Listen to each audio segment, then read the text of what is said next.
You're listening to a Mamamia podcast. Mamamia acknowledges the traditional owners of land and waters that this podcast is recorded on. If you're missing your weekly Out Loud routine over the break, we wanted to let you know that we are still dropping episodes for Mamamia subscribers. So you can get full access to Out Loud, including the back catalogue of over 150 subscriber-only episodes. Subscribe to Mamamia via the link in the episode description. Hello, Out Louders. It's Jessie Stevens in your ears today. Holly, Mia and I are currently on our summer break. We hope you are too. If you're still working, bloody good on you. While we are off, we thought we would revisit some of our favourite conversations and topics that we've had across 2023. You might have missed them. It's been a big year. We hope you enjoy this best of episode of Mamamia Out Loud. I can't interrupt. It's a Canon event. That's a phrase you might have seen all over the internet in the past couple of weeks. I haven't. You haven't? No. What? And when you said we're doing Canon events, I did a little bit of research, quick research, and I still don't understand what it is.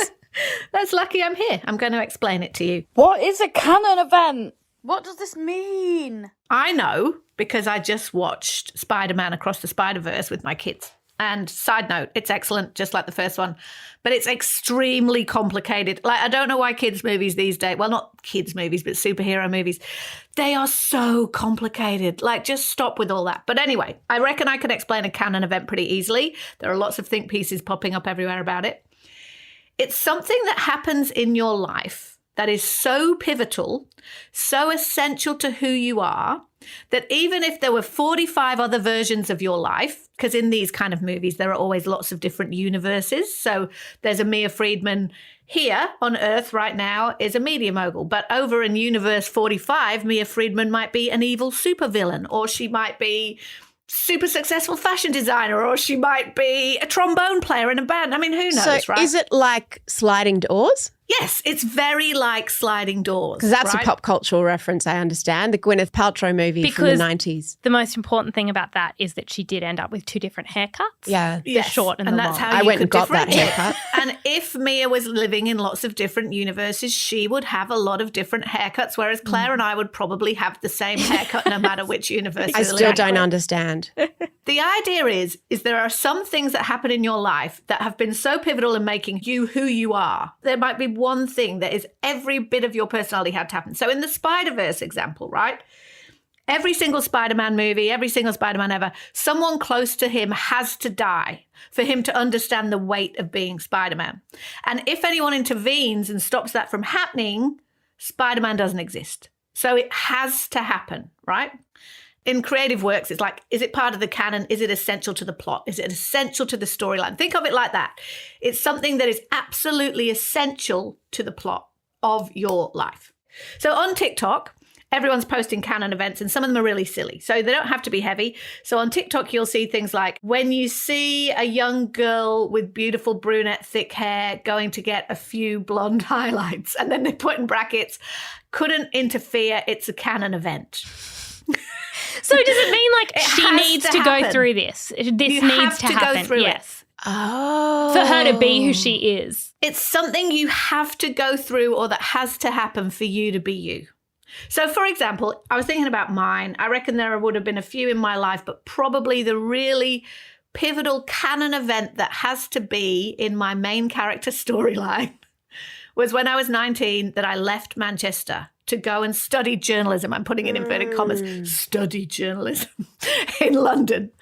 Every single thing that has happened to me in my life since then is a result of that decision. If I had not have made that decision, if I'd have got knocked back from that college, if I'd have decided I didn't want to leave my teenage boyfriend, which I very nearly did decide I didn't want to do that, I would never have had the career I had, met a lot of Australians, moved to Australia, met my partner, had my children, met you lot, written a book. That decision at 19 is the canon event of my life, most likely.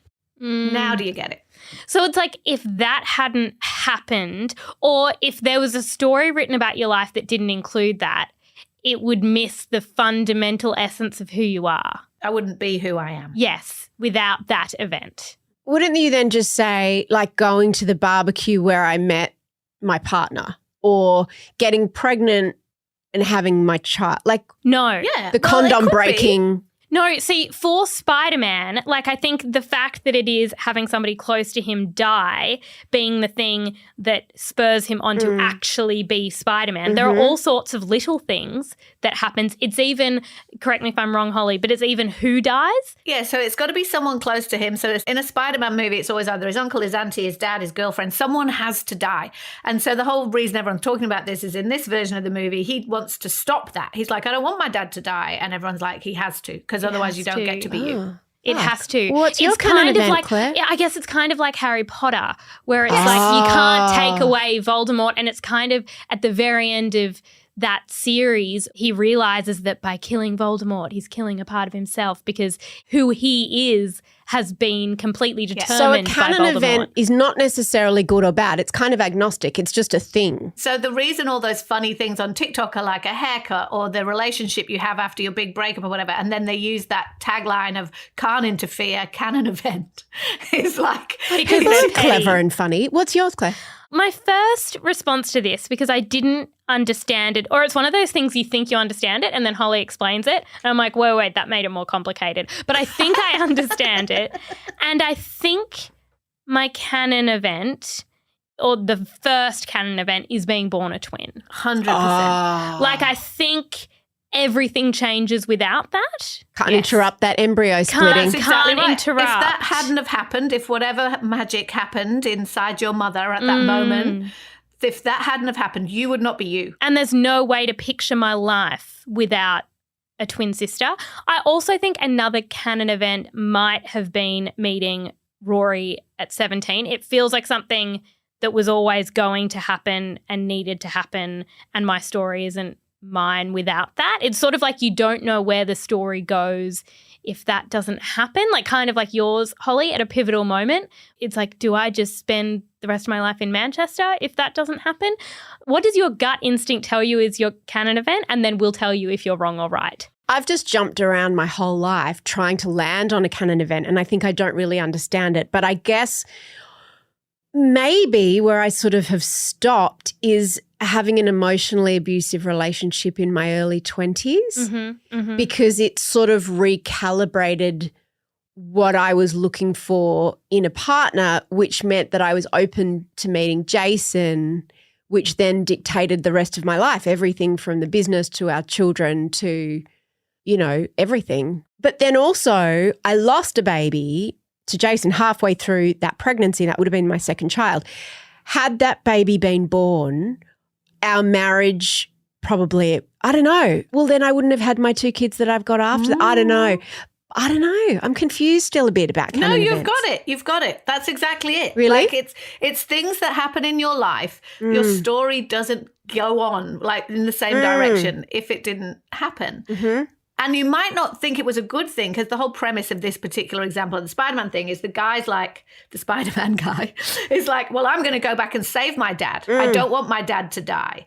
And they're like, no, you can't do that because then everything falls apart. So it's that idea of the thing that happened in your life that had to happen, which sounds callous because no one just wants terrible things to happen.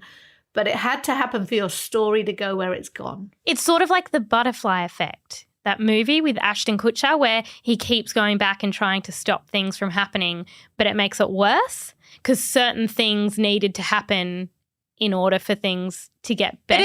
Then can't you just say that of everything? Well, that's the question. People on TikTok are doing that. That's why they're talking about highlights and bad boyfriends and, you know, like that's why. Can't interfere, canon event. And that's what the butterfly effect is, that like a butterfly bats its wings in the Amazon and that changes the course of everyone's lives or something. But I think with yours... Like I often think if I didn't have sex at a particular moment, I wouldn't have that particular child. Yes.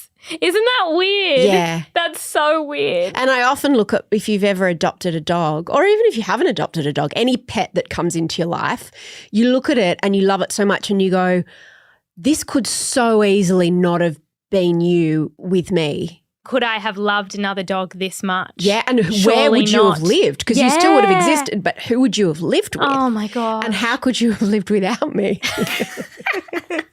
There's simply no way. Out Louders, if you do understand what a Canon event is after this very enlightening and straightforward discussion, tell us what it is. We're going to go in the Out Louders Facebook group and find out a raft of Canon events from women's lives. How do you respond when someone asks to hang out or catch up? Maybe you haven't seen each other in a while and you think, actually, I don't like you. I hate you, and I was hoping this friendship had run its course.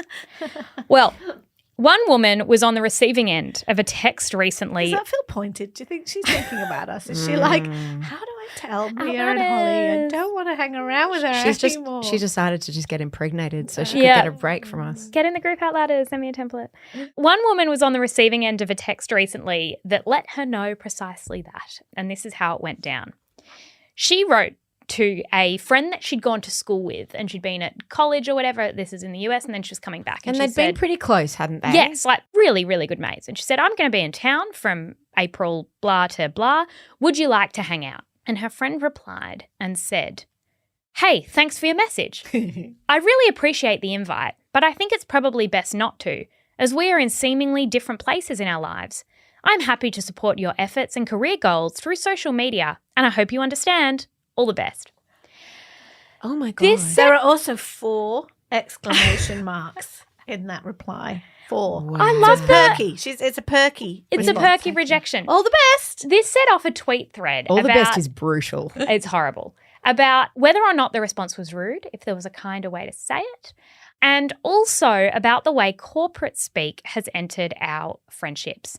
Here's an example of a video doing the rounds on TikTok, which is about a bit of a template of how you can break up with a friend, what you can say to them. I've noticed you've been withdrawn and haven't wanted to hang out recently. What's going on? I've treasured our season of friendship, but we're moving in different directions in life. I don't have the capacity to invest in our friendship any longer. Is it something I did? This feels really sudden. I get that it might be hard to understand, but I've been reevaluating many areas of my life recently, including my ability to be a good friend to you. I just want to be honest and upfront so I don't disappoint your expectations. I'm sorry if this feels painful and confusing. I wish you all love and success. Okay, I don't hate it. I hate it. Disgusting. It sounds like a resignation. I know, but it doesn't leave any room for doubt. It's clean. No, it does. It's brutal, I but it's think clean. If she was honest and said blah happened or whatever, I don't know what I did. If that was me and I'm being broken up with and they're saying I can't hold space and blah, blah, blah, I'm going, what are you talking about? I agree with Mia that it's very honest and clear, because what most of us would do in that situation is just ghost. Death by neglect or of the lie friendship. Yeah. and say, I'm busy on Tuesday. And then they go, oh, what about Thursday? Oh, I'm busy on Thursday too. Yeah. And we read the cues and get on with our lives. and Or I that one agree with friend you, right? that just never contacted me again, and I still don't know why. Yeah, but so I agree with you, Jessie, that you read the cues and get on with your life, and that this is horrendous. But the only thing to be said for it that's good is that it's honest. But the reason it's awful is it's dressed 'cause up it's in true. all that corporate speak. Yeah. It's like robot, cold, soulless. Well, isn't it like, how about we loop back? Never. That one there is, it makes me feel like I've gone for a job interview with my friend and my friend has said, thank you for interviewing. No, we don't have a space for you. So what should she have done? Obviously, A, ghost, B, Lie. Have a lie. I would have been like, have a drink. I would have felt like I had to. Oh, yeah, that's actually a good point. Yeah. Go and hate it. Go and hate it. Like the rest of us. Yeah. But the other thing you can do is say, so sorry, I don't have a night free. Yeah. I'm actually away that week. That's stressful because you then have to go into hiding in case you run into them on the main street. There's lots of things you can say that don't involve, because, and this is what the woman said, I've read this message 100 times and I'm still confused into what do you mean by different places? And what do you mean about supporting my career goals? And I hope you understand. I understand nothing. This is all the fault of boundaries. This is all the Always fault hated of boundaries, particularly that TikTok you just played us.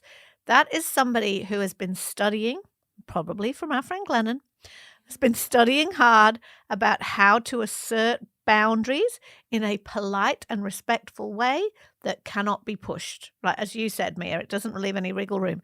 Now, that's lovely. It's probably how we should all behave, but it just feels like a shiv to the heart, because you're like, not only do you not want to hang out with me anymore, but you're also talking to me as if you're a robot and I'm a piece of poo on your shoe. Maybe it was AI. Maybe it was ChatGPT. ChatGPT. They said, see what how they do I tell get us. out of it? But do you know what else that is? Is that symptomatic of the effect of texting on friendships? If someone rang you, you would never say that. No. And if someone saw you, you would never say that to someone's face because you would see how crestfallen they were, how shocked they were. And so what texting has allowed us to do, and all the written communication we can have now, is that it's allowed us to distance ourselves. Yeah, distance ourselves from human emotion and the impact of our behaviour. Like we're writing an email. And this is the fault of the corporate world and more broadly capitalism. It's the fault of technology. No, it's not. That has allowed us, that's turned our communication as a society into something that happens in a completely detached way from any humanity. But then if we want it how to. do you explain, and this goes beyond technology, this new thing of viewing every friendship, every commitment as labor? Like literally we use those terms. And what I'm seeing here and in that snippet is that friendships are emotional labor. And if you go back to the original use of that word, that's not what anyone ever meant. But they are time, you know, like they are actually time. But time, we've really started to see ourselves as a resource. As a that can resource be drained. that is But that's finite. true. Yes, but I think that it's about self-optimization and feeling as though every second could be more productive. And therefore, if your friendship isn't giving me something right now, then I could be doing something that will make me better. Hang on, it not make you better, but that maybe you would enjoy more, or maybe going out to this drink or whatever, catching up with this person would mean that you have to then put something else down the priority list. I mean, women are always triaging all the things in our life that need our attention and need our time.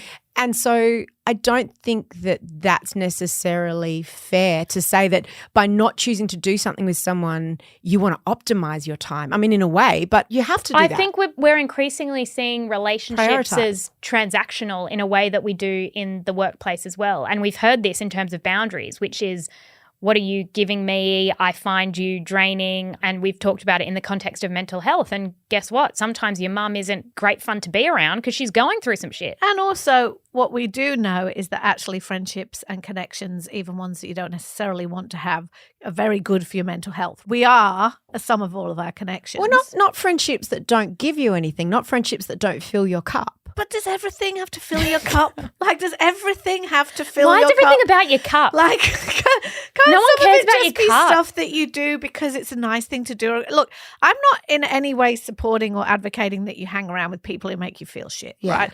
I'm not saying that. But I agree with Jessie that we've reframed, because we so love being on our own in our little bubble with our phones, we have framed anything that takes us away from that as a job, right? So having dinner with someone when I'm a bit tired is a job. It's emotional labor rather than something that I should do in order to keep watering a relationship that I probably want. Now, obviously, this person no longer wants this relationship. And I would say whether or not this is a good response maybe depends on the person. Like, personally, I would much rather that you bullshitted me in this situation. Like, I would much rather that if Jessie wanted to break up with me, she did keep putting me off until the penny just dropped, which it would. I agree. And I'd just go, okay. I would actually rather that than this, because that's the kind of person I am. Whereas I know other people who would pursue this person to the end of the earth to find out what they meant by seemingly in different places in our lives. I know that we're meant to side with the person who sent the original text message to say, let's catch up, where it says, I appreciate the invite, but I think it's probably best not to, as we are seemingly in different places in our lives. Now, what that could mean is that one of them is a Trump supporter and the other one isn't. It could mean that one of them was really anti-vax during COVID and the other one wasn't. It could mean that they want to get absolutely wasted. Yes, and the other don't. one is sober. Exactly. Like, it could mean that the person who doesn't want to catch up is in a really bad place in their life. You know, like when you don't go to a school reunion, because if you're not in the right place, it can be incredibly confronting. It was funny how women read it, because in the thread that was interrogated the most, and a lot of women without kids read it as, this is a woman saying, I have kids and a husband and we're in different places and I don't spend time anymore with. Like, it was interesting that was the assumption for a lot of women, that they felt barred out of the lives of people who were sort of going, oh, you're partying and still in your 20s era. I didn't read it like that. I read it. I mean, I did initially, that's true. But now looking at it, I'm like, idealistically, as part of the polarization of our lives, it's now like not, oh, you're voting one way, I'm voting the other. That's just, we disagree. It's you're voting a different way to me. I can't ever be friends with you again. Which is a shame as well. One of the biggest intimacy killers in a relationship has been identified in an article in the New York Times this week, and it's called the bristle reaction. Sex therapist Vanessa Marin explains in the article that the bristle reaction is what happens when your partner's touch makes your entire body tense or bristle because, as she writes, it can mean just one thing. She says that she's noticed it as a trend among her clients who are in long-term relationships. They'd complain to her that their partners would only touch them when initiating sex. So, as anyone who's been in a long-term relationship or even a short-term one knows, at the start, you want to touch each other a lot, lots of physical touching, lots of affection.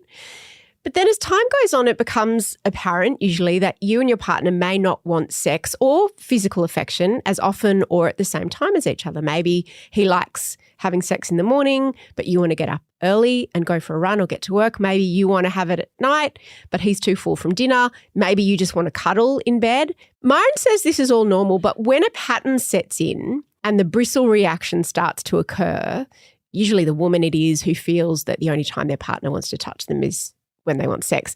That's when it can set up this really, really bad dynamic. Elfie, have you been the bristler and or the bristly? Like, can you relate? I've probably been the person who makes my partner bristle, but it's not like he's nasty enough to say that out loud. But I love this term. I'm so glad that there is a term for this because I've spoken about this with my girlfriends before, and everybody knows when their partner is trying to initiate sex. And it's not even the fact that you don't want sex. Like sometimes you do want sex, but it's just the fact that it's so transparent that makes it embarrassing. Can you give some examples of what kinds of things, and not talking necessarily about your current partner, I don't want to probe into your sex life, even though we've just talked about Even though you absolutely do. Even though, if you really want to share.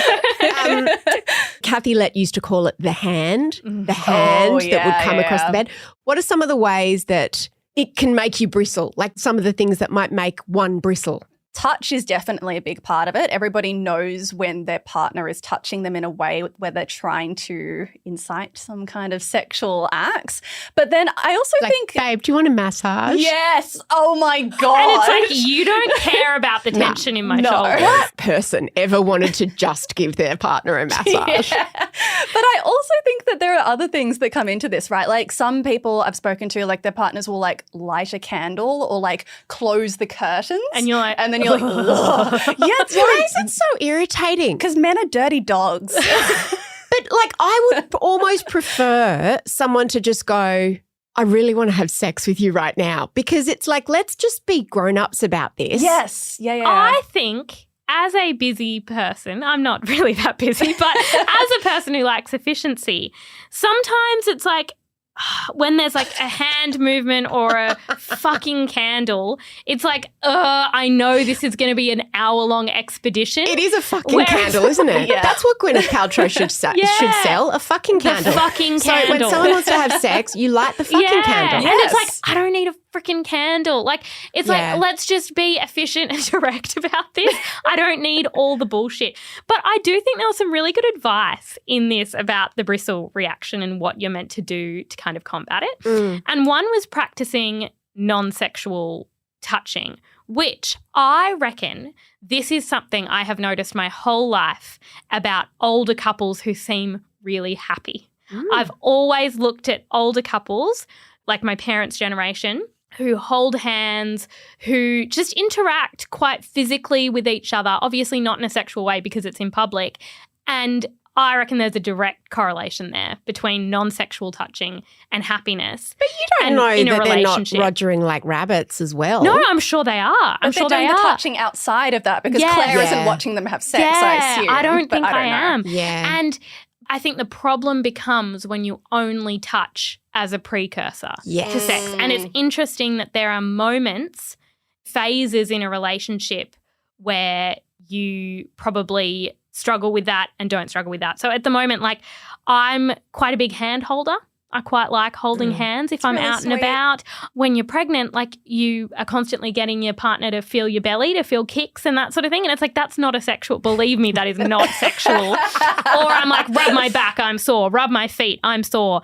And I think that that's good, that it's like there's not a sexual element to it. Whereas I know that a lot of people, once they've had babies and they are touched out, because you're always with the baby and you always feel like you're being touched, as soon as your partner puts a hand on you, it's like, oh, get the fuck away. Like, I know what this is leading to. Alfie, in this article, the sex therapist also suggested establishing erotic time zones.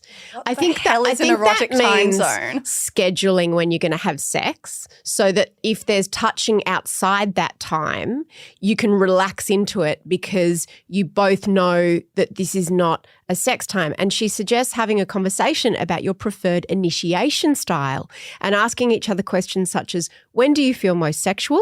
How can I initiate sex better? And when do you prefer having sex? Oh, it's all about communication. I think those are great ideas, but erotic time zones, would you want it scheduled in? Because that would make me ick even more. If it's like, fuck o'clock, it's 5 o'clock on a Friday, we're going. Come on now. And it's like, well, maybe I don't feel like that at that time. Maybe that changes. My favourite is apparently you're meant to say to your partner when you bristle. So, you know, your partner's touched you, you've just bristled. You're meant to say, oh, sorry, honey, you startled me. Let's circle back to this tonight. The idea of me saying to my partner, sorry, honey, you've startled me with your touch. You have startled me. I also like, let's circle back to this. Like corporate speak. It's fantastic. In a relationship, it's the weirdest thing. This is a very unpopular opinion and probably scientifically wrong, but I feel like some of that over-communication around like, when do you feel most sexual and how can I initiate? I'm like, can't we just vibe?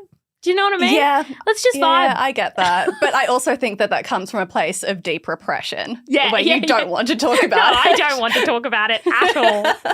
You just want to listen to a podcast. Yeah. So what do you think? Should we have sex tonight?